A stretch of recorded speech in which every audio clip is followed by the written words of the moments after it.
Au lieu de I bought it at a computer store, ils vont plutôt dire I bought it at a computer store. Ou bien notre classique, au lieu de a bottle of water, vous allez les entendre dire a bottle of water. Dans cette vidéo, nous allons apprendre à décrypter ce son mystérieux qui rend l'anglais américain si fluide. Prêt à parler comme un natif?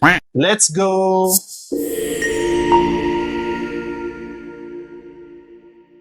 Hello à toi, Gourou. Bienvenue sur Gourou Learner. Alors, si tu es nouveau sur cette chaîne, je suis Yannick, ingénieur logiciel. Et dans cette vidéo, nous allons apprendre à maîtriser ce T qui devient un D souvent à l'oral en anglais. Ce T qui est transformé en D est ce qu'on appelle un flap T ou fast D en prononciation américaine. Alors, je dirais que c'est l'un des sons les plus caractéristiques en anglais américain et il est vraiment essentiel pour pouvoir parler comme un natif ou de façon fluide. Contrairement au T fort qu'on utilise en français ou en anglais britannique avec par exemple better, le flap T est tout simplement un D léger et rapide. C'est ce qui donne à l'anglais américain son rythme et sa musicalité si particulière. Il y a deux cas extrêmement simples dans lesquels on peut transformer un T en un D en anglais. En premier, c'est lorsque le T est coincé entre deux voyelles. Par exemple, avec water, au lieu de dire water ou bien water, on peut tout simplement dire water parce que le T est coincé entre le A et le E qui sont deux voyelles. Voyons voir quelques exemples. Comment est-ce que les natifs utilisent le flap D? Telling you, if someone could bottle this air, they'd make $1 million. Telling you, if someone could bottle this air, they'd make $1 million. The water was so great. The water was so great. Alors, avant de passer au deuxième cas, j'aimerais te partager quelques statistiques. Alors, selon les récentes informations de YouTube, comme vous pouvez le voir à l'écran, plus de 80% de ceux qui regardent mes vidéos ne sont pas encore abonnés à la chaîne. Alors, si tu trouves ce genre de contenu un tout petit peu utile ou vraiment tu apprends quelque chose de nouveau, je t'invite vraiment à cliquer sur le pouce bleu, à liker cette vidéo et à t'abonner pour ne rien manquer. En le faisant, tu m'encourages véritablement à poster plus de contenu et à être vraiment régulier dans mes posts. N'hésite pas également à renseigner tes suggestions de contenu en commentaire si tu aimerais que je couvre des sujets sur le TOEFL, sur le TOEIC, sur comment décrire des personnes en anglais. N'hésite pas à les partager en commentaire. Ensemble, nous allons y arriver. Thank you. Alors, le second cas, c'est lorsqu'un mot dans une phrase se termine par un T et le suivant commence par une voyelle. Par exemple, au lieu de dire what is it, on peut tout simplement dire what is it? What is it?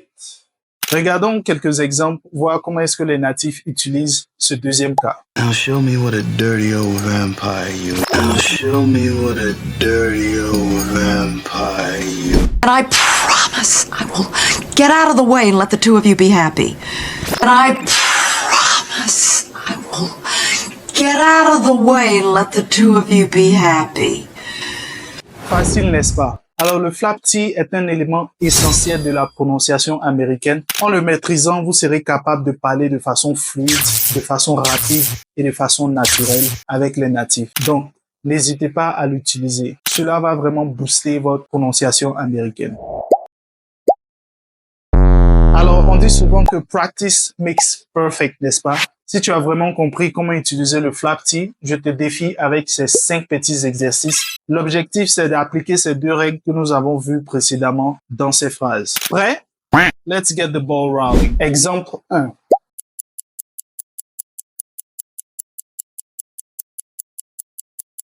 La réponse est, au lieu de dire « What are you talking about?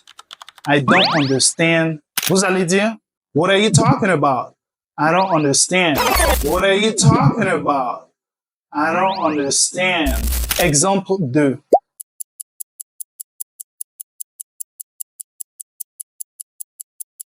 La réponse est, au lieu de dire « I love New York. This city is amazing », vous allez dire « I love New York. This city is amazing. I love New York. This city is amazing. » Exemple 3.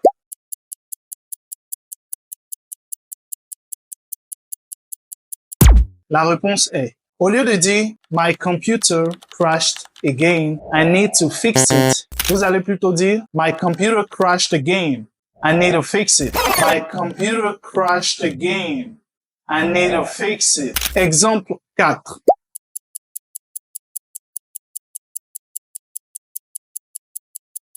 Au lieu de dire Wow, what a beautiful sunset, I need to take a picture, vous allez plutôt dire Wow, what a beautiful sunset, I need to take a picture.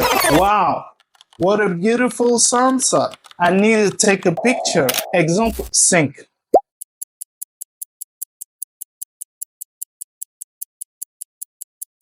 Au lieu de dire The party starts at 8 a.m., let's go, vous allez plutôt dire The party starts at 8 a.m., let's go.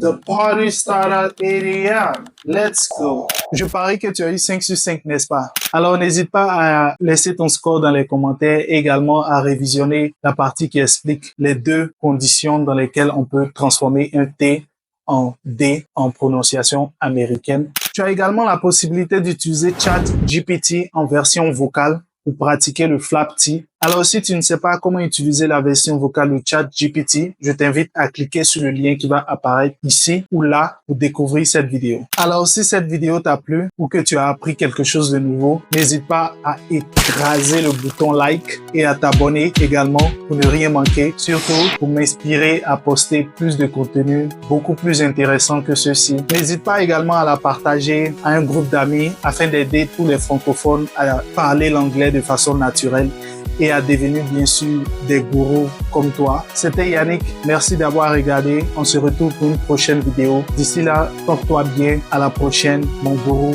Peace.